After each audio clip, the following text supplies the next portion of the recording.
आज हम एक ऐसी रहस्यमयी और अद्भुत साधना के बारे में बात करने वाले हैं जो न केवल आपके जीवन में सुख और समृद्धि ला सकती है बल्कि आपको दिव्य अनुभवों से भी भर सकती है। जी हाँ, हम बात कर रहे हैं उर्वशी साधना की। उर्वशी जो अप्सराओं में सबसे सुंदर और सबसे जल्दी प्रसन्न होने वाली हैं, उनकी साधना करना एक ऐसा अनुभव है जो आपको देवलोक के रहस्यों से रूबरू करा सकता है। लेकिन ये साधना सिर्फ एक रस्म या अनुष्ठान नहीं है, यह एक यात्रा है, एक ऐसी यात्रा जो आपको आपके अंदर छिपे हुए रहस्यों से परिचित कराती है। तो चलिए आज हम इस यात्रा पर निकलते हैं और जानते हैं कि कैसे उर्वशी की साधना आपके जीवन को बदल सकती है। दोस्तों, आज मैं आपको साधना के साथ साथ एक ऐसी सच्ची घटना सुनाने जा रहा हूँ जो न केवल रोमांचक है बल्कि हमें उर्वशी साधना के महत्व और संयम के बारे में एक गहरी सीख भी देती है। ये कहानी एक युवा साधक की है जिसका नाम राहुल था। राहुल एक साधारण परिवार से ताल्लुक रखता था, लेकिन उसके मन में आध्यात्मिकता की गहरी ललक थी।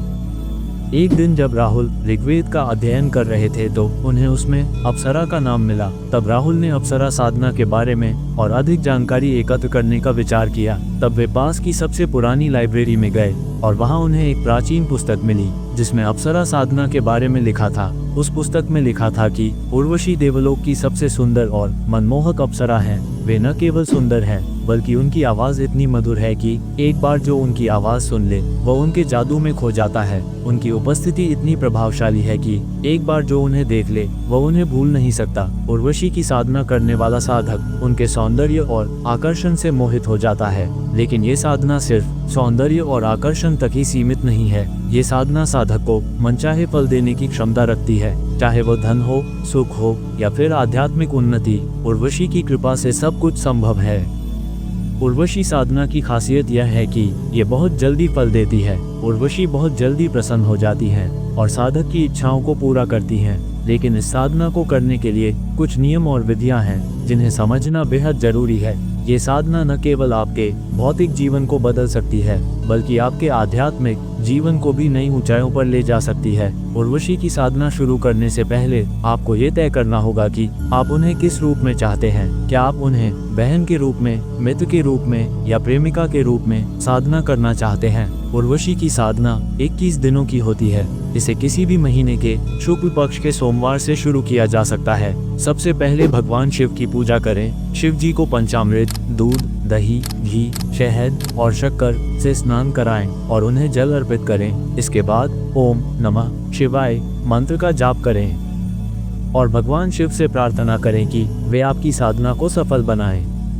दोस्तों, राहुल ने वो किताब पूरी पढ़ी और उसके बाद वो घर जाकर सो गया। उसे स्वप्न में उर्वशी के दर्शन हुए। उर्वशी ने उसे अपनी साधना करने का आदेश दिया और वचन दिया कि यदि वह सही तरीके से साधना करेगा तो वह उसकी सभी इच्छाएं पूरी करेगी। राहुल ने उसी दिन से उर्वशी की साधना शुरू करने का संकल्प लिया। उसने भगवान शिव की पूजा की और उर्वशी के मंत्र ओम श्रीम उर्वशी आगच आगच स्वाहा का जाप शुरू किया। राहुल ने संकल्प लिया कि वह उर्वशी को बहन के रूप में साधना करेगा और उनकी कृपा से अपने जीवन को सुखमय बनाएगा। राहुल ने साधना की शुरुआत की। पहले दिन से ही उसे कुछ अद्भुत अनुभव होने लगे। उसे लगा कि कोई उसके आसपास मौजूद है। उसे हल्की हल्की आवाजें सुनाई देने लगी, जैसे कोई उससे बात कर रहा हो। रात को सोते समय उसे उर्वशी के स्वप्न आने लगे। उर्वशी ने उसे आशीर्वाद दिया और कहा कि यदि वह नियमित रूप से साधना करेगा तो वह उसकी सभी इच्छाएं पूरी करेगी। राहुल ने पूरे मन से साधना जारी रखी। उसे लगा कि उर्वशी उसके साथ हैं और उसकी हर गतिविधि पर नजर रख रही हैं। उसने अपने मन में ये बात बैठा ली कि वह उर्वशी को बहन के रूप में ही साधना करेगा और उनकी कृपा से अपने जीवन को सुखमय बनाएगा। लेकिन धीरे धीरे राहुल के मन में एक दुविधा पैदा होने लगी।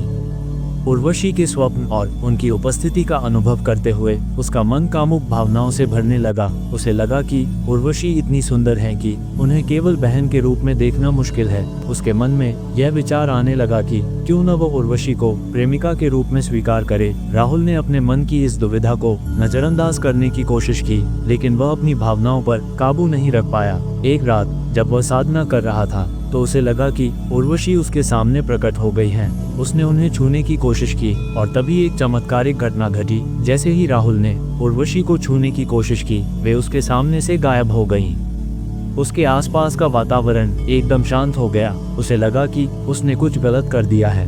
उसने फिर से साधना शुरू करने की कोशिश की, लेकिन उर्वशी ने उस पर ध्यान नहीं दिया। राहुल को एहसास हुआ कि उसने अपनी भावनाओं पर काबू नहीं रखा और उर्वशी की साधना को गलत दिशा में ले गया। उसकी साधना विफल हो गई और उसे उर्वशी की कृपा से वंचित होना पड़ा। राहुल की यह कहानी हमें एक महत्वपूर्ण सीख देती है। उर्वशी साधना एक शक्तिशाली साधना है, लेकिन इसे करते समय संयम और निष्ठा का होना बेहद जरूरी है। यदि आप अपनी भावनाओं पर काबू नहीं रखते हैं तो साधना विफल हो सकती है। उर्वशी की साधना करते समय आपको ये याद रखना चाहिए कि आप उन्हें किस रूप में साधना कर रहे हैं, चाहे वह बहन के रूप में हो, मित्र के रूप में हो या प्रेमिका के रूप में हो। आपको अपने संकल्प पर अडिग रहना चाहिए। यदि आप ऐसा करते हैं तो उर्वशी आपके जीवन में सुख, समृद्धि और सफलता लेकर आएंगी। तो क्या आप तैयार हैं इस रहस्यमयी यात्रा के लिए?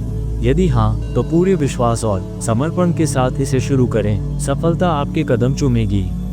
तो चलिए दोस्तों, अब जानते हैं इस साधना को कैसे करें। साधना रात्रि में 9 बजे के बाद स्नान करके पूजा के लिए बैठें। पूर्व या उत्तर दिशा की ओर मुख करके बैठें। सामने घी का दीपक जलाएं और सुगंधित धूप बत्ती लगाएं। गुलाब के इत्र का छिड़काव करें और गुलाब की पंखुड़ियां बिछाएं। स्फटिक की माला लेकर उर्वशी के मंत्र ओम श्रीम उर्वशी आगच आगच स्वाहा, इस मंत्र का 21 माला जाप करें। साधना के दौरान आपको उर्वशी के स्वप्न में दर्शन हो सकते हैं। वे आपसे बात कर सकती हैं और आपकी इच्छाएं पूछ सकती हैं। इस दौरान आपको पूर्ण निष्ठा और संयम बनाए रखना है। किसी भी तरह की कामुक भावना से बचें, नहीं तो साधना विफल हो सकती है। जब उर्वशी प्रसन्न हो जाएं, तो वे आपसे वचन लेंगी कि आप उन्हें किस रूप में चाहते हैं। आप उन्हें बहन, मित्र या प्रेमिका के रूप में स्वीकार कर सकते हैं। उनसे वचन लें कि वे आपके सभी कार्यों को सिद्ध करेंगी और आपके परिवार को कभी कष्ट नहीं पहुंचाएंगी। साधना के दौरान किसी भी स्त्री से अनुचित संबंध न बनाएं। नियमित रूप से साधना करें और मन को एकाग्र रखें। साधना पूरी होने के बाद जो भी पुष्प और राख इकट्ठा हुई है उसे जल में प्रवाहित कर दें। साधना के दौरान हवन करना अति आवश्यक है। 11 आहुतियां देकर उर्वशी को प्रसन्न करें। दोस्तों, इस साधना में कुछ ऐसी बातें हैं जो हम YouTube पर नहीं बता सकते हैं। अगर आप इस साधना की पूरी विधि जानना चाहते हैं तो आप इस चैनल से जुड़ सकते हैं। जुड़ने के बाद आप इस चैनल के सदस्य बन जाएंगे, जिसके माध्यम से आपको साधना की पूरी जानकारी मिलेगी। सदस्य बनने के बाद आपको सिद्ध माला और बीज मंत्र भी दिया जाएगा, जिससे आपकी साधना और भी आसान हो जाएगी। दोस्तों, राहुल की यह कहानी हमें ये सिखाती है कि उर्वशी साधना में न केवल विधि विधान का महत्व है, बल्कि मन की शुद्धता और संयम भी उतना ही जरूरी है। यदि आप सही तरीके से इस साधना को करते हैं तो उर्वशी आपके जीवन में सुख, समृद्धि और सफलता लेकर आएंगी।